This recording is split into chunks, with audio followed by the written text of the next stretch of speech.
Host Ilyas Bulbulia, and I'll be with you for the next hour. As our regular viewers are aware, on Just Law we normally discuss an area of law which is of interest to you, our viewers. And secondly, and more importantly, this is a live show, so whatever questions you've got, whatever concerns you've got in relation to any aspect of English law, you can pick up the phone and give us a ring, and hopefully I should be able to provide you with some kind of guidance in relation to those issues. Just a couple of matters before we get going. Obviously, because it's a live show, we're not able to look at your documents before we provide advice. And if it transpires that I do need to look at your documents before I advise you, then I will advise you of the same. Secondly, again, because it's a live show, we're not able to take very detailed instructions from you in relation to your particular circumstances. For example, if it's an immigration matter we're dealing with and I need to know a lot of your history and it's not possible to do that, I'll ask you to give the control room a ring, leave your number, and I'll speak to you in greater detail afterwards. But apart from those two caveats, in my experience, whatever your questions, whatever your queries, I should be able to, in most circumstances, answer those live on air. And in my experience, I'd say at least 99% of questions that were asked live on air, we should be able to provide some guidance, some advice in relation to those matters. Now, as always, we normally pick a topic for discussion, and normally it's an immigration matter. Again, sticking to the same theme, we've looked at a number of issues such as making a spouse application to come to the UK, an extension application to extend somebody's visa who's come on a spouse visa in the United Kingdom, how to apply for settlement in the United Kingdom as far as a spouse is concerned. So we've looked at all those immigration issues. Today what I want to do is look at the final stage in this immigration process, where after settlement somebody wants to apply for nationality in order to obtain a British passport. So that's what I want to do in greater detail. Let's look at what the requirements are, what kind of problems can arise, and how you get around that. Before I can do that, let me take the first call for the day. Hello, Assalamu alaikum. अस्सलाम वालेकुम। जी वालेकुम सलाम जी, thank you for calling. मेरा नाम साइमा है, मुझे पूछना था आपसे, मेरे पास लीव टू रिमेन है जी। Okay okay. मेरे हस्बैंड के 2 बच्चे पाकिस्तान में हैं, मुझे उनके डिपेंडेंट मिला था, हम टुगेदर हैं दोनों, तो उन्होंने अपने 2 बच्चे पाकिस्तान से लाने हैं जी। ओके, तो हम ला सकते हैं जी। आपने कहा कि उसके 2 बच्चे हैं जी, मेरे हस्बैंड के फर्स्ट वाइफ डाइवोर्स है जी। असल में वो बच्चे किसके साथ अभी रहते हैं? दादी के साथ रहते हैं। दादी के साथ रहते हैं। और उसकी एज क्या है? 115 and 116। 15 and 16। और उस जो बच्चे की जो मदर है वो कहाँ है? वो इन्वॉल्व है? She's in Pakistan anyway. She's in Pakistan, but वो does she have any involvement with the children? Children के साथ कुछ उसका? No, nothing, कुछ भी नहीं है. She's married already. Ji, I understand. और ये जो बच्चे हैं वो कितने साल से वो दादा दादी के साथ रहते हैं? दादी के साथ it's been 6 years now. Okay. All right, okay. You know, ये जो एप्लीकेशन है, एक एप्लीकेशन डाल सकते हैं, मगर वो एप्लीकेशन स्ट्रेट फॉरवर्ड नहीं होता है। जैसे कि हस्बैंड वाइफ को बुलाते हैं, वो थोड़ा सा स्ट्रेट फॉरवर्ड है। इसमें पैसे बता दिया कि वी मीट द रिक्वायरमेंट, ये बता दिया कि ये I am married to this person, ये genuine, and they give the visa. वो थोड़ा सा आसान है। मगर जो बच्चे की एप्लीकेशन होती है ना, जो अकेले आएंगे, उसकी जो मदर है उसके साथ नहीं, वो जो अकेले आएंगे, वो एप्लीकेशन थोड़ी सी डिफ़िकल्ट होती है। डिफ़िकल्ट इसलिए होती है कि इसमें एक रिक्वायरमेंट आता है which is difficult to fulfil. वो कहते हैं कि आपको बताना पड़ता है, आपका हस्बैंड को बताना पड़ता है कि he is solely responsible for the children. वो कहते हैं सोल रिस्पॉन्सिबिलिटी टेस्ट। वो थोड़ा सा डिफ़िकल्ट है इस्टेब्लिश करने के लिए, क्योंकि सोल रिस्पॉन्सिबिलिटी टेस्ट में ये बताना होता है कि जो फादर यहाँ है वो बच्चे के लिए टोटल रिस्पॉन्सिबिलिटी उसके पास है। मगर ये थोड़ा सा मुश्किल है, बिकॉज वो तो यहाँ है, बच्चे तो पाकिस्तान में है, दादी के साथ रहते हैं, तो होम ऑफिस वाले क्या कहते हैं कि दादी she is too old, she can't look after. पर जब इनका था लॉन्ग रेजिडेंट लेगेसी पे इनको वीजा मिला था, स्टेटस मिला था लीव टू रिमेन, उसमें इन्होंने ऑलरेडी बच्चे लिखवाए हुए थे। जी, मैं समझ गया। और आपकी बात भी सही है, आपने जो पॉइंट्स बताए वो पॉइंट्स भी ठीक है। मगर प्रॉब्लम है कि सिर्फ तब भी ये बताना पड़ता है कि फादर जो यहाँ है उसके पास सोल रिस्पॉन्सिबिलिटी है। नॉर्मल हम जो ये केस करते हैं इसमें यही कहते हैं कि the parents look after, grand parents और ग्रैंड मदर वो लुक आफ्टर नहीं कर सकते, बिकॉज नॉर्मली उसकी एज होती है 70s में होती है, उसके खुद बीमार होते हैं, उसको कोई चाहिए कि उसको लुक आफ्टर करे, तो वो बच्चे को लुक आफ्टर नहीं कर सकते। मगर ये लोग क्या कहते हैं, तब भी जो रिस्पॉन्सिबिलिटी है बच्चे के लिए वो शेयर्ड है, वो फादर की नहीं है। सो वो ऑब्जेक्शन वो निकालते हैं। सो इसमें मगर आपको अप्लाई करना चाहिए, इसमें डिले भी नहीं करना चाहिए, और यही बात उसको बताना है कि लुक उसकी ग्रैंड मदर है, she is ill, medical evidence डालना पड़ेगा कि she is too ill to look after them, और ये बताना पड़ेगा कोई और नहीं है उसको लुक आफ्टर करने के लिए। Then you have to show कि जो मदर है उसका बिल्कुल कोई कांटेक्ट नहीं है बच्चे के साथ, we don't even know where she is, उसने शादी कर ली, she is leading her own life. So इस तरीके से बताना पड़ेगा, फाइनेंशियली भी ये बताना पड़ेगा कि उसका खर्चा निकाल सकते हैं। मगर that is not the problem is के whether the father is solely responsible for the children or not. So इस टाइप के केसेस होते हैं ना, आपको लॉयर के थ्रू प्रॉपर प्रिपेयर करना चाहिए, और you need a lawyer who's done these kind of cases before, because उसका particular requirements होते हैं.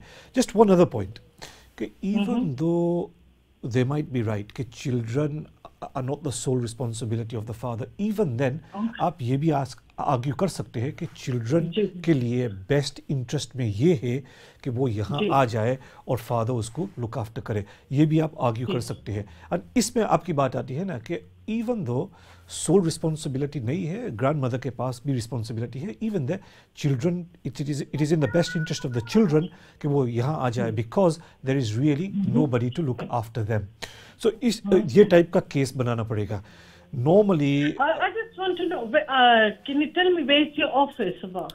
Our office is in Yorkshire.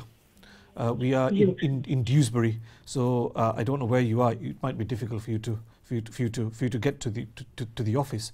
But I mean, if it is, what I'm saying is, what you need is a solicitor who's done these kind of immigration cases, where it's not a normal case of calling a husband and child over.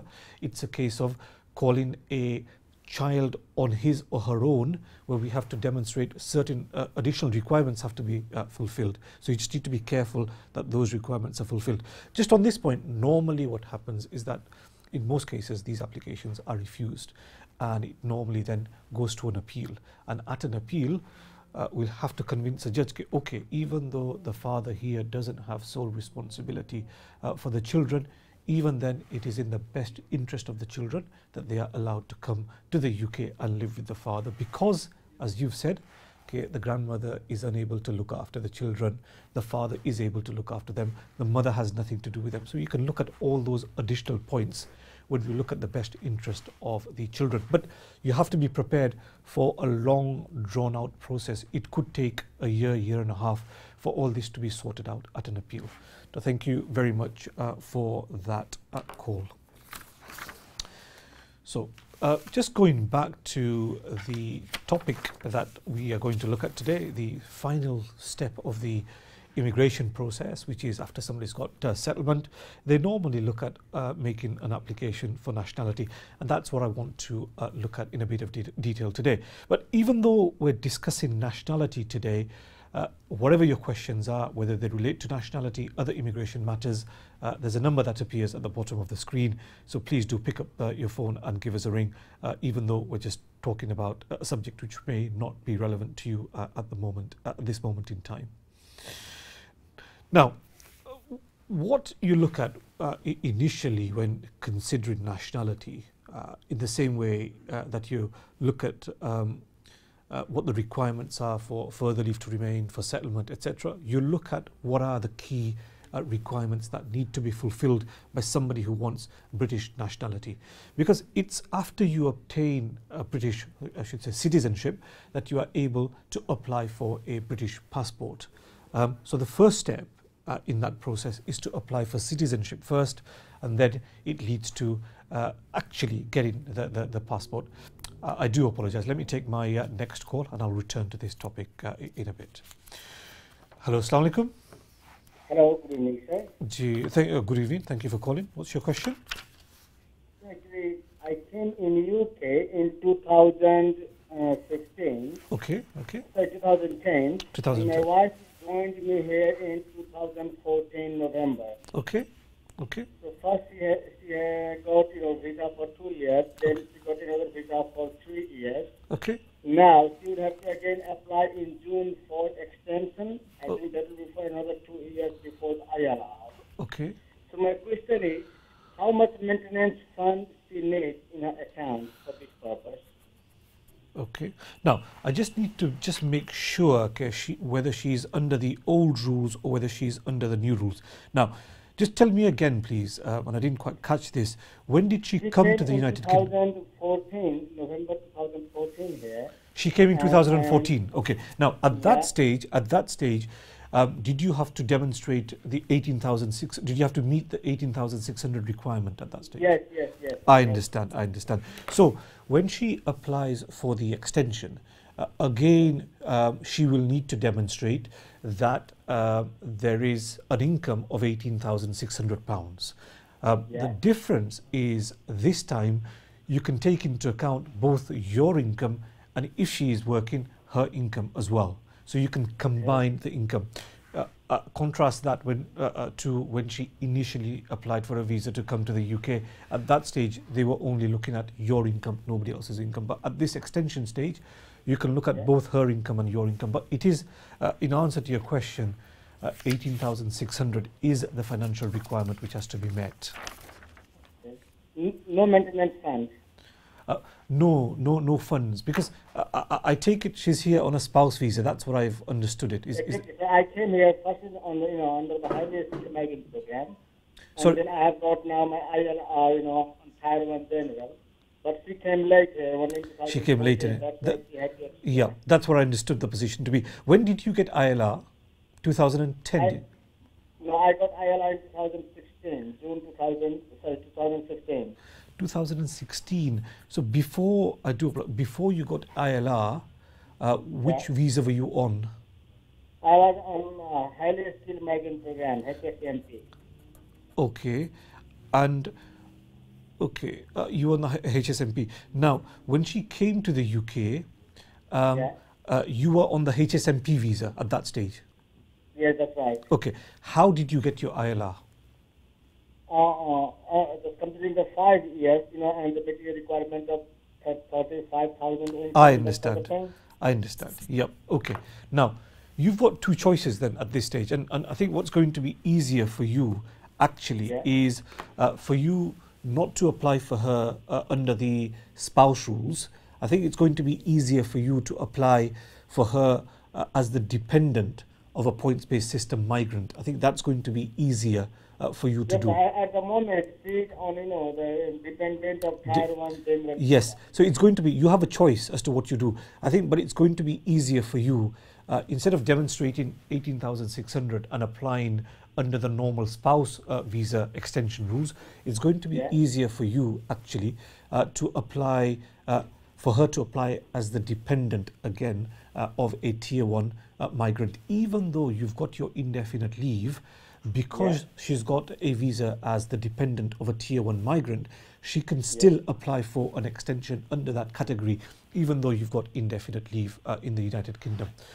Because you got your indefinite leave properly under the Tier 1 system. You didn't get it under the 10-year route or anything like that.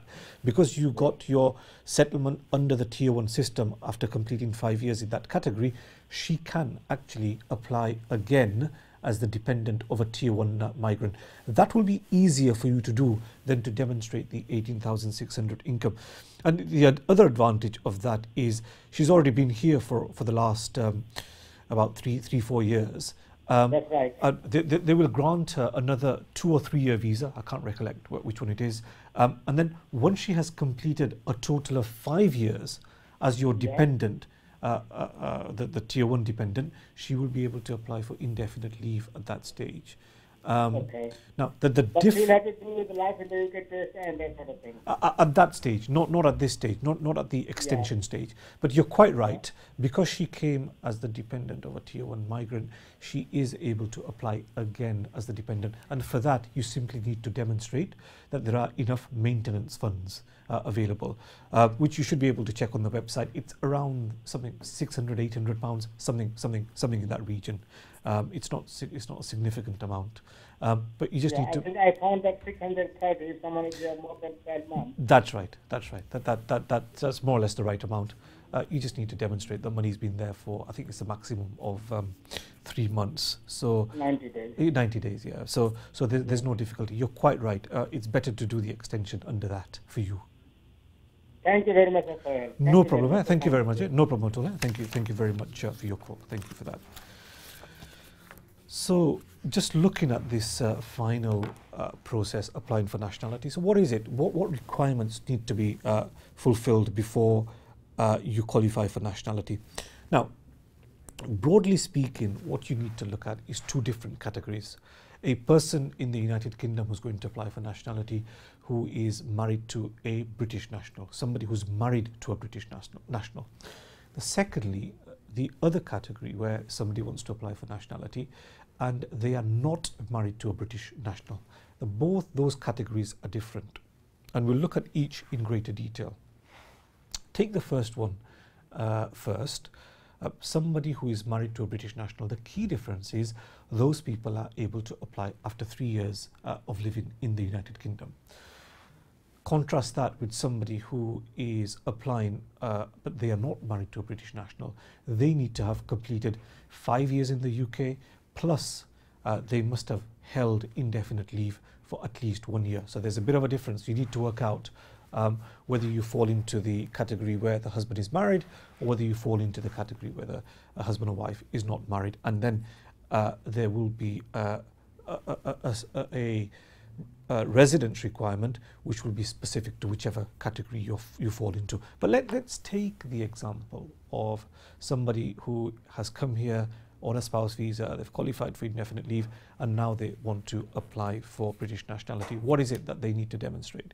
Well, first of all, that person needs to be 18 years of age.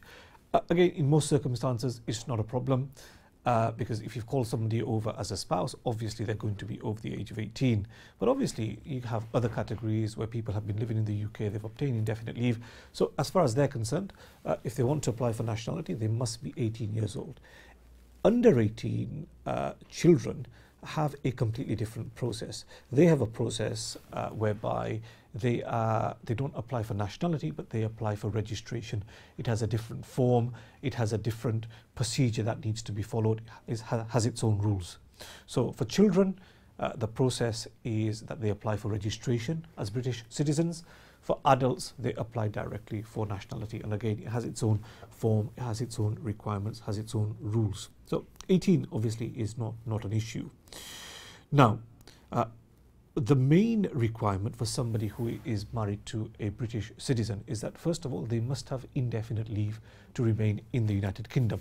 What they say in the guidance, when you look at it, is that the person must be free of immigration time restrictions. Basically, all that means is that the person must have indefinite leave to remain in the United Kingdom.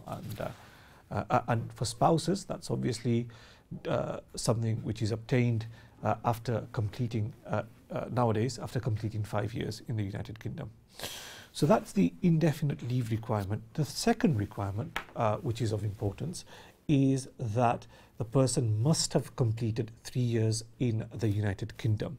Now, there's no requirement that somebody who is married to a British citizen must have spent additional time after obtaining indefinite leave in the United Kingdom. The only requirement is that they must have spent 3 years in the United Kingdom. Obviously, we've looked at the fact that they must have indefinite leave, but there's no time after obtaining indefinite leave in the United Kingdom. As long as you've got indefinite and as long as you've spent 3 years in the UK, you're able to potentially apply.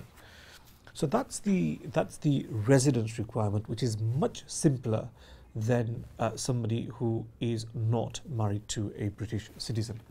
The other issue which normally causes a problem is the issue in relation to absences from the United Kingdom. Now, over 3 years, there are certain number of absences which are permitted. So you have to ensure that over the last 3 years, you haven't been out of the country for more than a certain number of days. And generally speaking, the position is that you must not have been out of the UK for more than 100 days. It doesn't really matter where the absence is, whether it's been in the first year of your residence, second year, third year, whatever. But they look at the last 3 years before you apply, and the Home Office will look at how many days have you been away from the United Kingdom. So in terms of absences, the first requirement is that the total absences over the last 3 years should not exceed 100 days. Now, sorry, that's in relation to the last year. The absences should not exceed 100 days. Now, in terms of the last 3 years, the absences should not exceed 300 days. So on the one hand, we've got absences in the last 12 months and absences as a total. What we'll do is look at that in greater detail as soon as we've come back from our short break.